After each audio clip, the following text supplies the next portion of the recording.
Keesokan harinya, Hao-Ren bangun pagi-pagi. Dia berolahraga dan memasak makan pagi untuk neneknya. Kemudian dia berjalan sepanjang pantai dengan nenek di pagi yang menyenangkan ini. "Ren, kamu kelihatannya lebih berenergi beberapa hari ini," kata nenek dengan ramah pada Hao-Ren di semilir angin laut. "Selera makanku juga lebih besar sekarang." Hao-Ren tersenyum. "Hehe, kamu pacaran ya di universitas?" Nenek tersenyum dan bertanya. "Tidak," sangkal Hao-Ren. "Pasti punya. Kamu lupa nenekmu ini tahu antroposcopy 1? Akhir-akhir ini kamu kelihatannya beruntung dengan perempuan." Nenek tertawa kecil. "Prioritasku di universitas adalah belajar. Bagaimana aku bisa pacaran?" kata Hao-Ren dengan sombong. "Itu pendapat ayahmu." Nenek, di lain pihak, mendukung Renku berkencan. "Kalau dia gadis yang baik, pertemukan nenek dengannya." Senyuman nenek menyebarkan kehangatan bagaikan bunga matahari. "Baik, begitu aku punya pacar, aku akan mempertemukan nenek dengannya." Hao-Ren berjanji dengan serius yang membuat senyuman nenek menjadi lebih cerah. Selama beberapa saat keduanya menatap lautan dari atas batu karang, sebelum Hao-Ren dan neneknya pelan-pelan kembali ke rumah. Dia memungut begitu banyak kulit kerang sepanjang perjalanan dan meletakkan ke dalam kantongnya. "Dari kecil, kau telah mengumpulkan begitu banyak kulit kerang, kan?" Nenek berbalik dan bertanya. "Sebagai souvenir."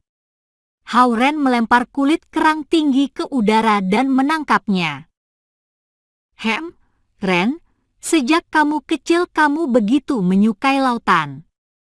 Karena itulah, hatimu seluas lautan," puji nenek sambil menapaki pasir yang halus dengan sepatu kainnya. Kemudian dia berbisik kepada dirinya sendiri, "Kau begitu berbakti dan baik. Kenapa tidak ada gadis yang menyukaimu? Ah, kapan aku bisa melihat cucu buyut laki-lakiku?" Hao-Ren tidak menyadari pemikiran licik neneknya. Ia mengira neneknya merindukan anaknya. Ia menemaninya untuk beberapa saat setelah mengantarkannya pulang. Kemudian ia mulai bersiap ke sekolah. Nenek mengisi ranselnya dengan berbagai macam makanan kecil dan produk-produk lokal yang membuat tasnya jauh lebih menggembung dari sebelumnya. "Bawa ke sekolah dan bagikan ke teman-teman sekelasmu. Aku menyukai Zhao Jiai dan anak-anak muda itu," desak neneknya, sambil mengantarkan Hao-Ren ke pintu. "Oke, aku tahu. Jaga dirimu, Nek." Ia meletakkan tas beratnya ke punggungnya dan memulai perjalanannya. Orang-orang di sini semuanya bepergian dengan menggunakan kendaraan mereka sendiri. Karena penghuninya sedikit, di sini tidak ada pemberhentian bus. Pemberhentian bus yang terdekat terletak di dekat sebuah objek wisata. Hao-Ren harus berjalan cepat selama setengah jam untuk sampai ke perhentian bis itu. Seperti latihan kardio penuh untuknya. Hao-Ren berpikir kepada dirinya sendiri di dalam bis. Ini akhir minggu yang menyenangkan. Bis itu bergerak menuju kota diiringi hembusan angin laut yang asin. Tentu saja, Hao-Ren segera membagikan camilannya begitu dia tiba di sekolah. Akan membutuhkan waktu lebih dari 2 minggu untuk menghabiskan semuanya sendiri. Alasan mengapa tiap kali nenek membawakan begitu banyak camilan untuknya adalah supaya Hao-Ren bisa berbagi dengan teman-temannya. "Nenek yang terbaik. Apa sebaiknya aku cari pacar untuk menyenangkannya?" pikir Hao-Ren sambil membagikan makanan kecil itu. Yang paling aneh, tidak seperti sebelumnya, dia tidak merasa lelah membawa barang-barang ini selama setengah jam. Diam-diam Hauren memeriksa kekuatan lengannya dan menemukan dirinya mengangkat meja beberapa senti di atas tanah hanya dengan satu tangan saja. Ia bertanya dengan ragu, "Yoliren, bukannya waktu itu kamu ingin beradu panco denganku?"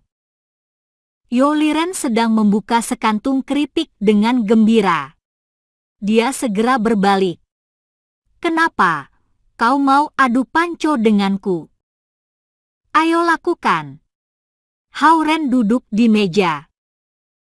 "Sial, bukannya waktu itu aku mengalahkanmu habis-habisan.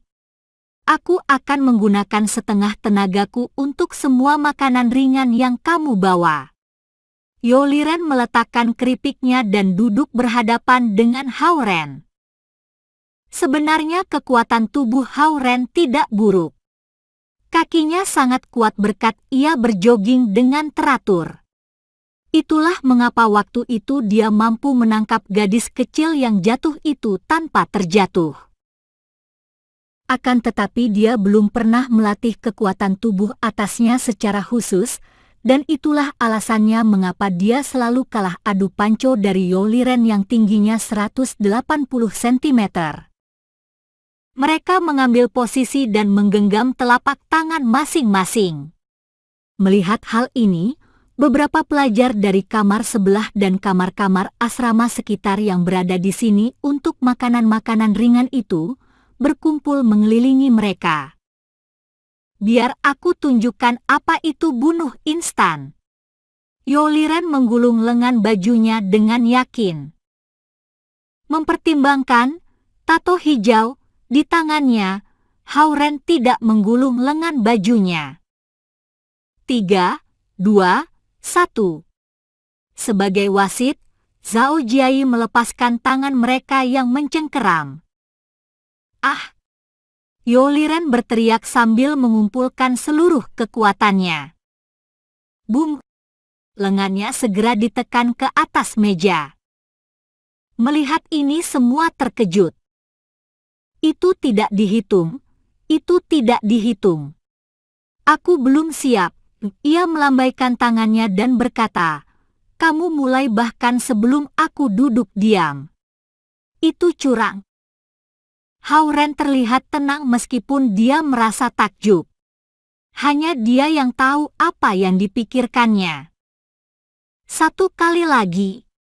Yoliren menggenggam telapak tangan Hauren karena dia tidak bersedia mengaku kalah. 3, 2, 1. Zhao Jiai kembali melepaskan kedua lengan mereka. Kali ini pertandingannya berlangsung dengan ketat. Secara bertahap Yoliren menggunakan kekuatan penuhnya. Wajahnya berubah menjadi merah saat pembuluh-pembuluh darah biru bermunculan di lengan dan dahinya. Pelan-pelan ia mulai unggul. Bum! Lengan Hauren didorong ke atas meja. Yoliren melompat dan bersorak sambil menggosok lengannya yang sakit. "Kekuatan lenganmu telah meningkat, teman." "Masih belum bisa mengalahkanmu." Hauren tersenyum dengan pahit. Baik, ayo kita bagi makanan ringannya." "Makanan ringan? Makanan ringan? Kamu mengambil keripikku Gujia dong." Sang pemenang Yoliren melompat dan memegang Gujia dong dalam kegembiraan. Hauren memandang mereka sekilas dan berjalan ke balkon dalam diam. "Tadi aku tidak menggunakan seluruh kekuatanku, namun aku mampu mengalahkan Yoliren dengan mudah. Kemudian aku sengaja mengurangi kekuatanku sehingga ia bisa memenangkan pertandingan yang ketat itu. Itu adalah sebuah peningkatan kekuatan yang mengerikan dari adu panco minggu lalu." Hauren menatap ke arah bulan dengan gelisah sampai mengusap pergelangan tangannya. Di bawah sinar bulan, tato sisik naga di lengan Hauren mulai menjadi pudar setelah dicuci beberapa kali. Tato itu terlihat seperti bersinar dan memiliki kekuatan misterius. Legenda tentang naga yang dibicarakan nenekku tidak mungkin benar, Han. Ren, ayo main kartu, teriak Zhao Jiai, membangunkan Hao Ren dari pemikiran yang mendalam. Setelah bermain kartu hampir semalaman, akhir minggu telah berakhir.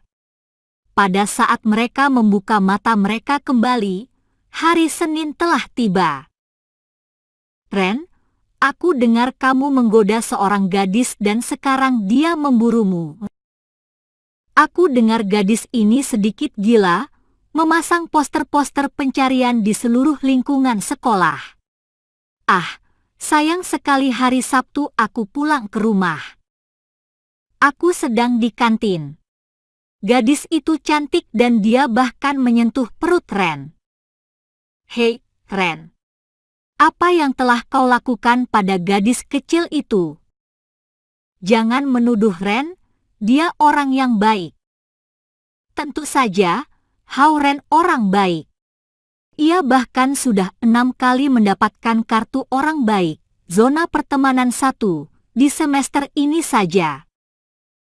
Orang-orang di dalam ruangan kelas berdiskusi satu dengan yang lain sepanjang kelas. Semuanya dengan kehebohan yang luar biasa, membicarakan gadis yang datang ke sekolah untuk mencari Hao Ren hari Sabtu yang lalu, menjadikannya topik yang terpanas minggu ini. Hao Ren tidak berusaha untuk mengikuti percakapan itu. Rasa nyaman dari sinar matahari yang hangat membuatnya sedikit mengantuk. Terkadang ia mengangkat kepala dan memperhatikan ketua kelas Xie Yujia yang duduk di depan. Dia terlihat sedikit lebih peduli dibandingkan yang lain tentang apa yang telah terjadi. Meskipun demikian, dia segera menghindari kontak mata dengan Hao Ren kapanpun Hao Ren memandangnya. Hao Ren ingin menjelaskan padanya dia bukan seorang pemikat wanita. Semua itu gara-gara teman-temannya. Kapanpun ia bercerita pada temannya tentang seorang gadis yang dia pandang cantik, teman-temannya akan menyatakan kekaguman Hao Ren untuknya dengan menggunakan namanya dan meningkatkan kemungkinannya mendapatkan kartu orang baik. Tentu saja, Xie Yujia salah satu yang memberikannya kartu orang baik kepadanya. Mungkin sebaiknya aku mengajak Xie Yujia ke pantai. Nenek mungkin akan menyukai seorang gadis cantik sepertinya. Tapi terakhir kali saat You Liren mempermainkanku, Xie Yuya sudah mengatakan dia tidak tertarik denganku. Saat pemikiran itu muncul, Hao Ren mendesah dan melanjutkan tidur di atas meja. Kuliah sore yang membosankan akhirnya selesai. Hao Ren bangun dari mimpi yang membingungkan dan merasa kaku di lengan kanannya.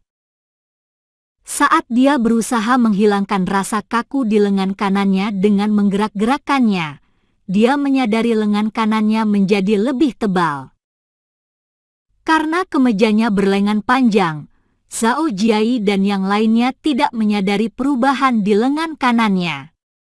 Meskipun demikian Hao Ren dengan jelas dapat merasakan lengan kanannya membengkak.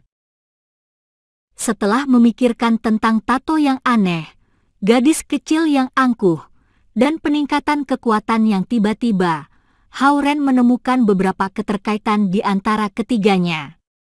Dengan cepat ia berdiri, bimbang untuk beberapa saat dan bergegas keluar dari kelas. Hei! You Liren dan kedua orang lain yang sedang membereskan tas mereka dan hendak makan malam tiba-tiba melihat kepergian Hao Ren yang terburu-buru dan tidak tahu apa yang harus dilakukan. Hao Ren bergegas keluar dari ruangan kelas dan berjalan tanpa henti sampai dia menghentikan taksi di luar sekolah. Tuan, pergi ke sekolah menengah Ling Zhao. Cepat, kata Hao Ren dengan tidak sabar dan melompat naik ke dalam taksi. Baik. Sang supir taksi melaju dengan cepat. Dalam hitungan menit, Ren telah tiba di pintu utama sekolah menengah Ling Zhao. Murid-murid sekolah menengah baru saja meninggalkan sekolah saat Hauren tiba. Murid-murid berseragam mulai berjalan keluar dari gerbang seperti air pasang. Hauren berdiri sambil berjinjit di atas sebuah pagar yang tinggi. Ia berusaha mencari jejak gadis kecil itu. Meskipun begitu, semua murid mengenakan seragam biru muda yang sama dan usia mereka hampir sama. Mata Hauren menjadi lelah dan kepalanya menjadi pusing. Tadi dia masih belum menemukan gadis itu. "Paman, kamu berusaha mencariku." Tiba-tiba sebuah suara yang riang muncul tepat di belakangnya. Hauren berbalik dan melihat gadis muda yang berusaha dia temukan. Dia mengenakan seragam biru muda yang sama, rambut berbuntut kuda yang sama, dan tanda pengenal sekolah menengah Lingzhao yang sama seperti murid-murid yang lain. Satu-satunya yang berbeda papan nama di seragamnya tingkat 2, kelas 2, Zhao Yanzi. Ada seorang gadis lain di sebelahnya. Meskipun gadis itu tidak secantik Zhao Yanzi, dia berasal dari tingkat dan kelas yang sama. Hauren merasa sedikit malu saat dia melompat turun dari pagar.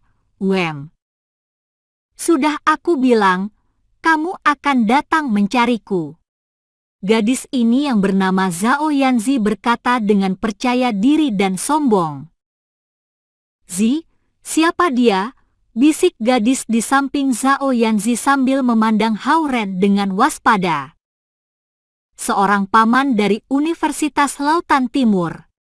Dia berhutang sesuatu kepadaku," kata Zhao Yanzi pada gadis itu. "Paman?" Hauren merasa otaknya terbelah menjadi dua saat mendengar bagaimana mereka memanggilnya. Setelah mendengar jawabannya, gadis di samping Zhao Yanzi masih tetap waspada terhadap Hauren. "Ayolah, apa aku terlihat seperti orang jahat? Aku pikir mukaku terlihat cukup baik dan tidak berbahaya." Hauren melihat gadis itu dengan pasrah. "Namamu Zi?" tanya Hauren kepada Zhao Yanzi sambil berusaha memecahkan momen yang canggung itu. Zhao Yanzi menunjuk pada papan namanya. "Paman, siapa namamu?" tanyanya pada Hauren. "Namaku Hauren," kata Hauren. "Biasanya mereka yang menyebut dirinya orang baik, tidak benar-benar baik," kata gadis di samping Zhao Yanzi. "Paman, siapa namamu?" tanyanya pada Hauren. "Namaku Hauren," kata Hauren. "Biasanya mereka yang menyebut dirinya orang baik, tidak benar-benar baik," kata gadis di samping Zhao Yanzi. "Ling, kamu bisa pulang ke rumah lebih dulu. Aku masih punya beberapa hal yang ingin kubicarakan kepada paman ini. Hari ini aku tidak bisa pulang ke rumah bersamamu," kata Zhao Yanzi pada gadis di sebelahnya. "Baiklah, hati-hati." Sang gadis kembali memandang Hauren dengan waspada dan mengingatkan Zi dengan cemas. "Paman, bukannya terlalu terlambat mencariku sekarang?" Melihat Ling berjalan semakin jauh, Zhao Yanzi memandang Hauren dan berkata, "Jangan memanggilku paman, panggil saja Ren." Kepala Hauren hampir meledak. "Baik paman," kata Zhao Yanzi. Hauren tak bisa berkata-kata. "Baguslah kau datang menemuiku. Tapi maaf, sudah sangat terlambat. Orang tuaku sudah mengetahui aku kehilangan benda itu. Tunggulah dan tanggung kemarahan ayahku." Hauren sedikit marah dengan keangkuhan gadis kecil itu. Akan tetapi, dia menahan diri. "Tunggulah. Orang tuaku akan datang menemukanmu sendiri besok." Setelah Zhao Yanzi selesai berbicara, ia merenggut ransel merah mudanya dan berlari pergi. Ia bahkan tidak menunggu reaksi Hao-Ren. Hao-Ren berdiri di sana tidak dapat berbicara apa-apa. Tentu, Hao-Ren berpikir, bilang pada orang tuamu untuk datang. Lihat saja siapa yang takut pada siapa. Hao-Ren menahan amarahnya saat kembali ke universitas dan langsung menuju asramanya untuk tidur. Dia bahkan tidak punya selera untuk makan malam. Ren terlihat emosional, seperti remaja yang jatuh cinta. Apa ini karena gadis kecil yang cantik itu? Tidak mungkin, Ren suka gadis kecil yang cantik itu. Atau mungkin ini karena Xie Yujia.